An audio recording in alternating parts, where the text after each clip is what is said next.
Good morning, my Olive Church. I love this place. I want to quote a hymn that was written hundreds of years ago, and it starts, I love this place, O God, wherein your honour dwells, the joy of your abode, no earthly joy excels.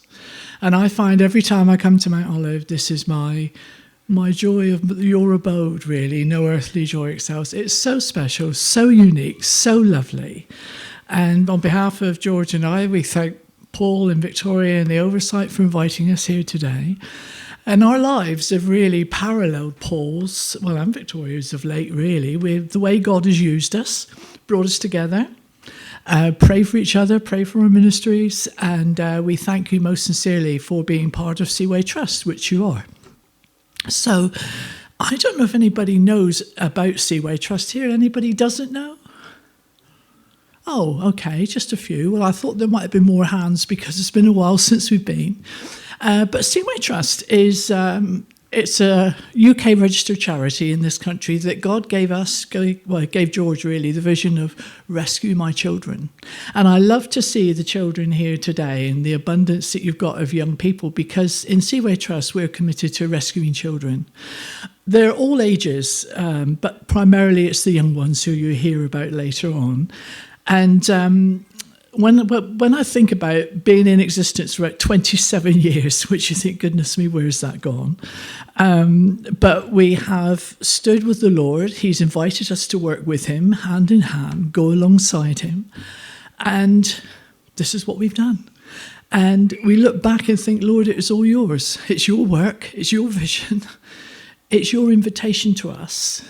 And we've tried to do the best we can. So, as well as working in Ghana, there's 3 other places that Seeway works with. We work in Ukraine, and that's all been in the media now for the last 3 years, but we've been in Ukraine now for just over 22 years, I think now. And we work with Pastor Lena Kulikova doing a feeding program with children in Western Ukraine. Now, these children are all children of addicted people. And before the war broke out 3 years ago, these children were in dire need and they needed help. And we partnered with Pastor Lena, and she feeds these children 7 days a week now. I think she does every day of the week from the church kitchen. And the kids come and have their food. They take food back to their parents or their guardians.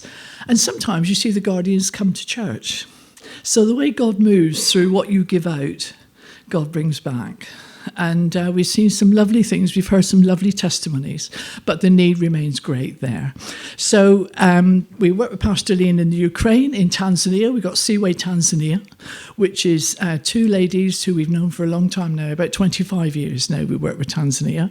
They rescue children on the streets of Arusha that were glue sniffing, that were lost, that were helpless, the usual story of the poverty, and all the problems that African nations have, really. And so they took 5 boys in. The challenges were huge, but now they've got one of the biggest NGOs in Tanzania. And they also have a nursery for children with special needs and learning disabilities, which is quite unheard of in Tanzania. So Seeway Tanzania has become quite a renowned NGO, and we give God all the glory for that. And then there's Zimbabwe. And in Zimbabwe, we have Mark and Dorcas. Now, you might remember, Mark has been here a few times when he's been home on furlough. He's a northeastern lad, so you've got to work your way through his accent. But he's lovely. And he's come from an incredibly addicted background, troubled background, but God mightily saved him. And born again, as we've heard this morning, all the things that happened made Mark a different man. And he's walking the path of Christ. And he's married to Dorcas. They rescued 14 children from a foster home, which wasn't a good place to be in. And that was about 15 years ago now. So Seeway have partnered with them and supported them all this time. So you can see behind the scenes, God does far more behind the scenes than he ever does centre stage, doesn't he? And we found that in Seeway, and we thank God for all that he's done through us, but through many others, partners like yourself as well. So that's our 3 countries we're involved with, but the biggest country we're involved with is Ghana in West Africa. And what I'll do now is I'll hand over to George, because that's where God has put George's heart, really, is in Ghana. So he can come and talk to you about that.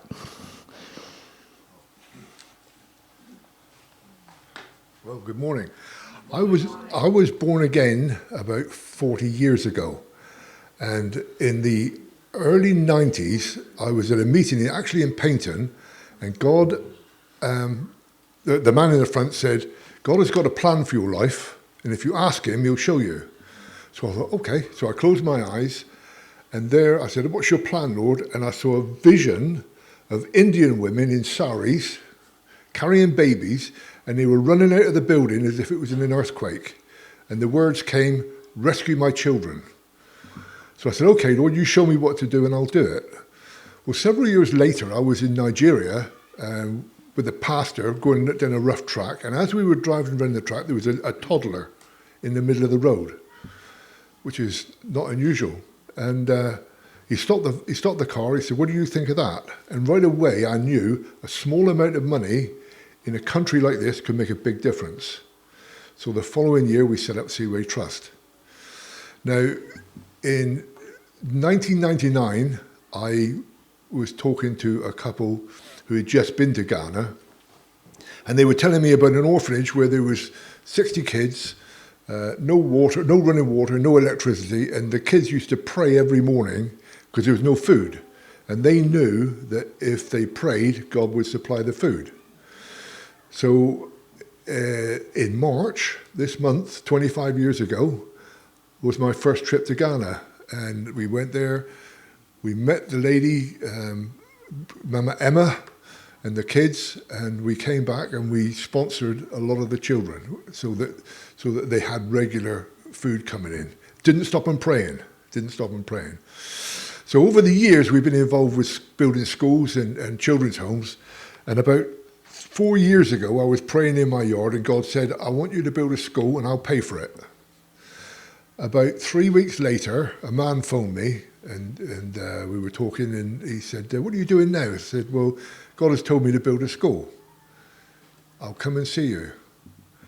So he came to see me, we talked, and he paid for it. Now, it's within 12 months, the school was up and running. It's a 9-classroom school. However, where the school is placed, we'd already built another couple of buildings anyway. But this has turned it into a large school. We have 300 children in there, all village children. So it's all mud hut children. It's not a posh place. It's not an expensive place. Most of them are non-Christians. Some are Muslims and some are Christians. But every child will know the gospel. Every child will know the gospel. We have people there, like this morning, we have a man called Erasmus who belongs to the Child Evangelism Fellowship, and he comes in, we had to buy him a motorbike so that he could come from Accra into the school, which is about 2 or 3 hours away from Accra. We had to buy him a motorbike so that he could come. And he comes and he shares with them every Sunday morning. We also have a man you'll see in a minute, Abraham, who spends a lot of time with the kids. And our heart's desire is to see these kids coming to know the Lord, be well educated, and change their lives. And it will change the atmosphere of the place. Now, last year, my daughter came up to me, and bearing in mind, I've been to Ghana for 25 years, and she said, what about this? And she showed me a film of a lady who discovered that there was slavery in Ghana. And I looked it up, and there's a huge lake. It's the biggest man-made lake in the world is Lake Volta in Ghana. And on there's a big fishing industry. And because of poverty, families sell their children, their older children, to the fishermen on the lake. And they're told the kids will be looked after, we'll send them to school. Never happens. So there's 20,000 children on that lake. Mostly boys, but there are girls that are they're there for cleaning the fish and selling the fish in the markets. Then I looked at this and I thought, well, most of these are boys. What about female slavery?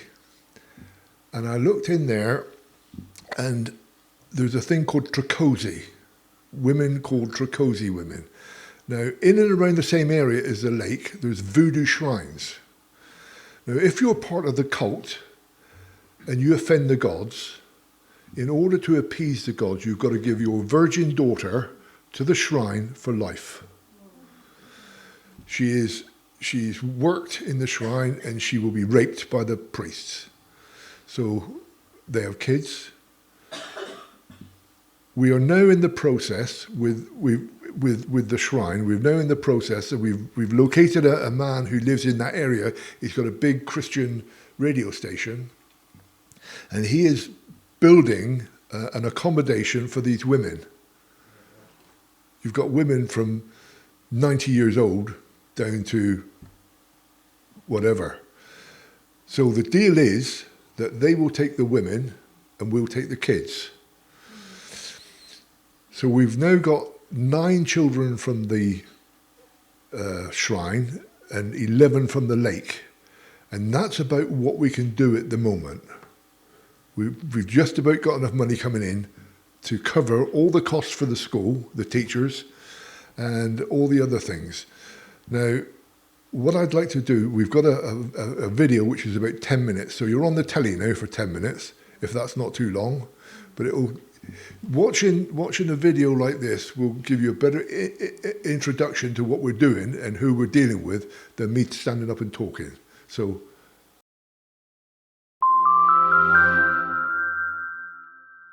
Hi, this is George. It's the 17th of February 2025 and I'm in the Seeway Academy in Bainborough, a remote village in Ghana where we have our school, and I'm surrounded by a group of children who've been rescued from difficult situations. Some have been rescued from slavery on the Lake Volta where they were involved in the fishing industry or agricultural industry, and others have been rescued from voodoo type shrines which are also in the same area. These are children of women who've been molested by the priests in the shrines. The voodoo children have been here for several weeks. The ones from the lake, just over a month or 6 weeks, and they're living in, behind me you will see a large building which is a boarding house that we built, and they're living in here and they're going to this school and they're settling in very well, and I'm very happy with that. These children now are in need of care. They're going to have health care, they're going to have education, and they're going to be built up spiritually and physically. But we've also got this book which has been produced by a lady called Laura Newell from the UK, and it's part of the Self-Worth Partnership, and the organisation is called Inspire, and this will build them up spiritually and emotionally and strengthen them mentally as well. It's a very good organisation. We're not just going to use it for these children, we're going to use it for all the children in the school. It's a real blessing and it will make a great difference in their lives. Thank you. My name is Charissa Fedwa Akwa, the administrator and the head of Seeway Academy. I want to talk briefly on a project we currently started 10 months ago called The Rescue. We rescued, at the moment we have 11 people rescued from the Volta Lake and 9 from the Trakosi. So in all, we have 20 people under our care at the moment. So when we brought these children initially, there was a minor challenge because of change of environment, and also when it comes to academic, they are schooling. But now, by the grace of God, they are coping and adjusting to whatever that is being done here. My name is Tugbachi Fogi. I am in Form 2. I come from Volta region at Clicker. Now, our school, we don't learn regularly. And when the teacher comes, he or she doesn't give us notes to copy. He or she would just give us exercise or homework to go and look for the answer. And this place, the teacher will come to the class, teach you, ask you, are you understand or not? If you have any question, then ask. My name is Akoto Emmanuel. I come from Volta region, Kliko. I like this place because the environment is cool. And I like the school because the way teachings and learnings go is good, but in our environment, it's not like that. My name is Marco Edna. I come from Ada in Greater Accra region of Ghana, but I stay at Ketekach. But now I'm talking. I'm in Central region, Nyamara. I'm in Form 1. And I like how they treat us in this place, how they protect us. And if we need help, if you tell Madam, we just help you. Of course, I'm happy to be here because my place, I don't have time to learn, but this place, I have a time to learn. Our place, you go to market, so the time you close from school, then you go to market. It will be night, so you cannot get time to learn. My name is Asampo Naomi. I come from Oti region, but I stay at Namara. I'm in class 5. Our place, I attend school, but it's no more like that. And my parents don't even have some to maybe take care of me. Sometimes we will not go to school. We will be selling. Sometimes we go to farm doing plenty things. I don't even have school uniform. I don't have some things to wear, even though what we eat sometimes is so difficult for us. So I'm happy I'm here. Here we have our room. Everything that we want, they do it for us. Any food we want, they do it for us. And moreover, even if we wake up in the morning, we don't even do anything. We just bath and come to school. And I like this school. I like the teachers because our place, they don't teach us like this, but here the teachers, they are doing well. So I'm so grateful for. My name is Emmanuel Anto. I live in Oti region, Damba, but I stay at Namara, Seeway Academy. We have one bed to sleep on it, but our place, only one bed, and people like 4, we will sleep on it. And this place too, they give us food in the morning, afternoon, and evening. So that is why I'm happy with this place. When I was there, we went to farm and go and weed. But this place will not go anywhere. If we wake up in the morning, we bath and come to school.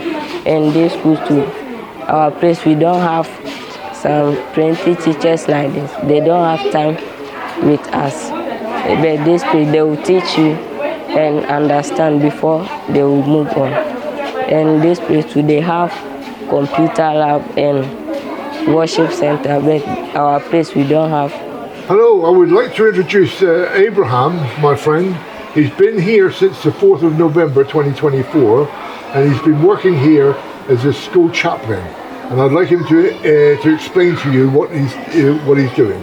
Thank you, Uncle John. I've been imparting the life of these children. We have been cracking jokes. We have been learning scriptures. We have been learning a lot of action songs. And by grace of God, the children are happy and they have been imparted. Life in Jesus. So sweet. Life in Jesus. So sweet. Samu Yesua.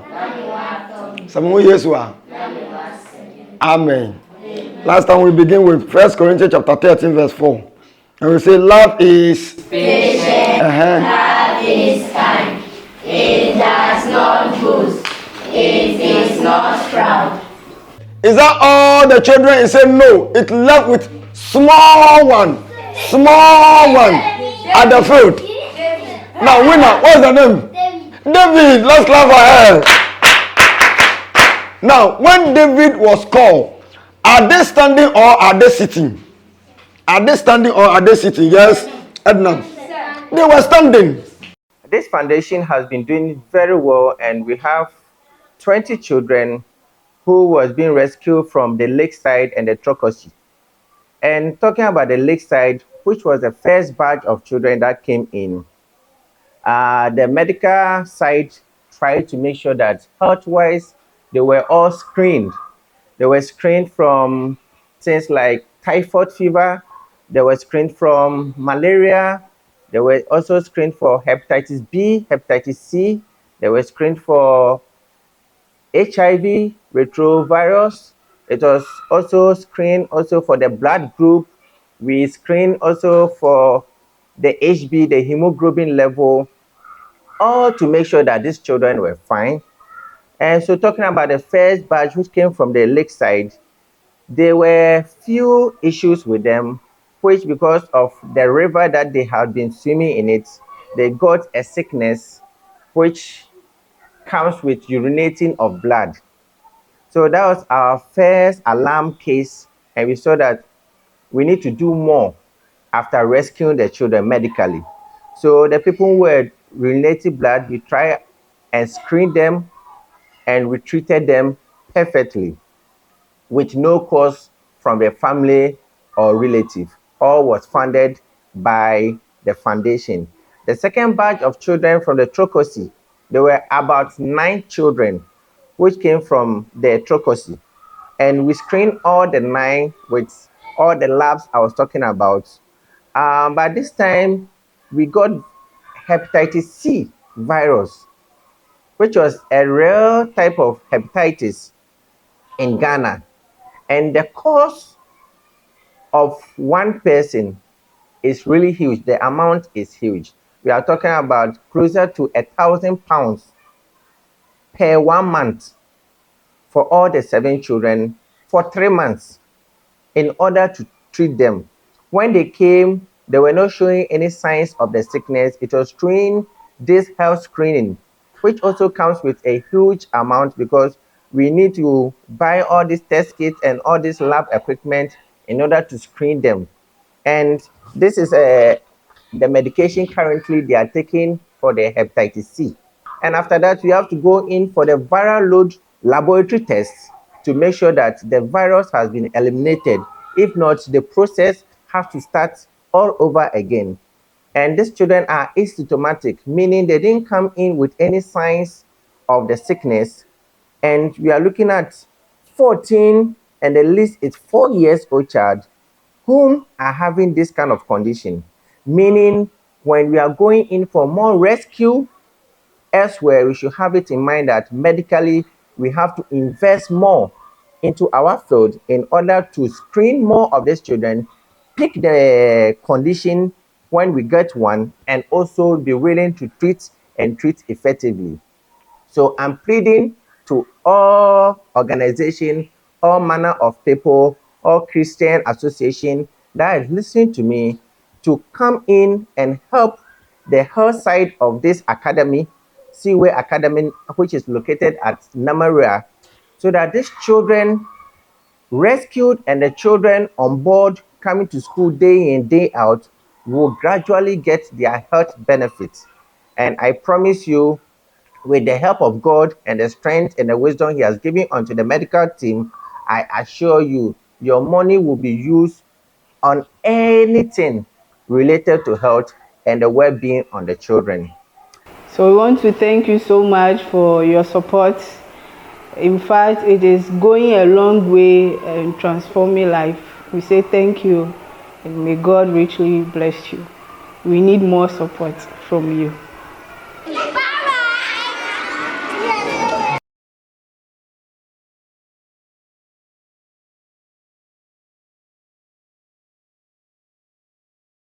Orphanage that we were supporting as an 8-year-old. Her father had died, her mother was unable to keep her, so Charity came in.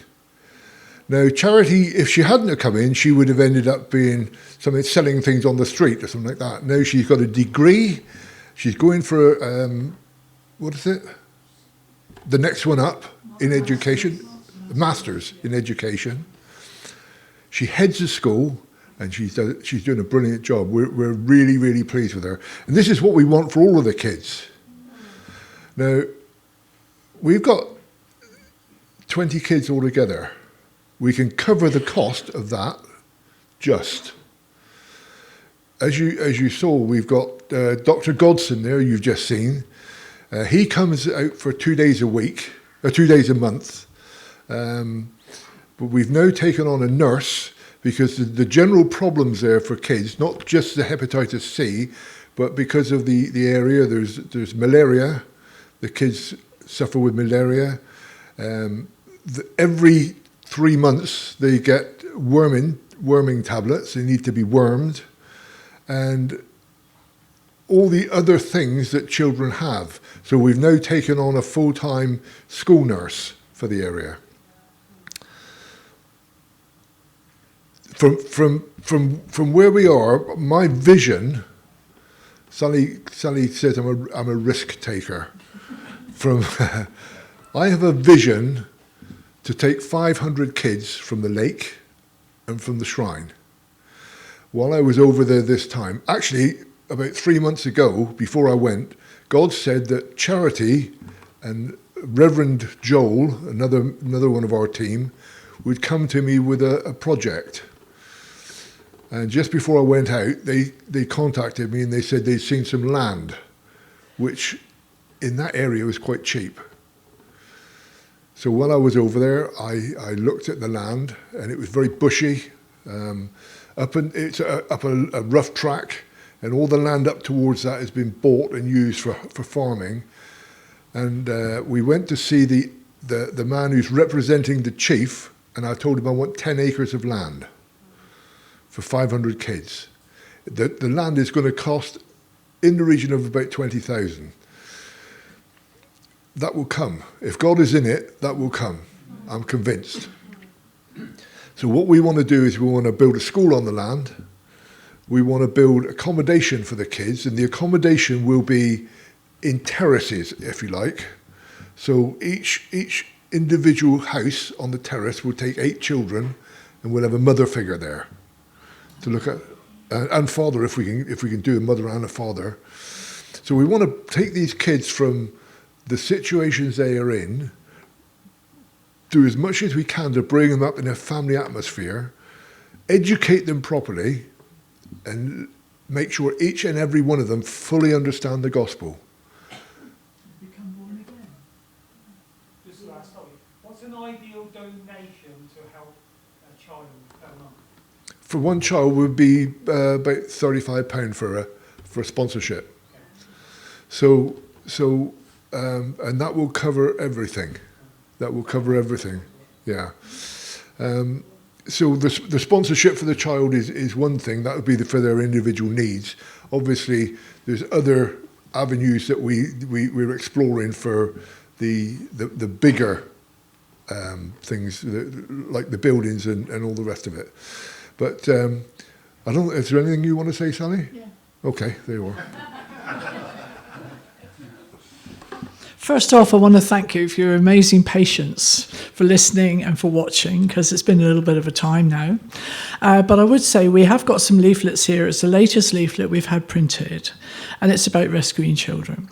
There is a QR code, and if you put your phone on that, or however you do with the QR code, I'm not really that au fait. We've got a brand new website, and that came up in Christmas. That came live at Christmas. So if you want to go to Seeway website, seawaytrust.org, you'll see all the other works that we're involved with, plus Ghana. So we just want to say thank you so much for your patience, your attention, your love, your care. This church is just so brilliant. I want to thank the musical team and everybody here today. We've had a really blessed time. And I hope to spend some time with you over lunch as well. Bless you. Thank you.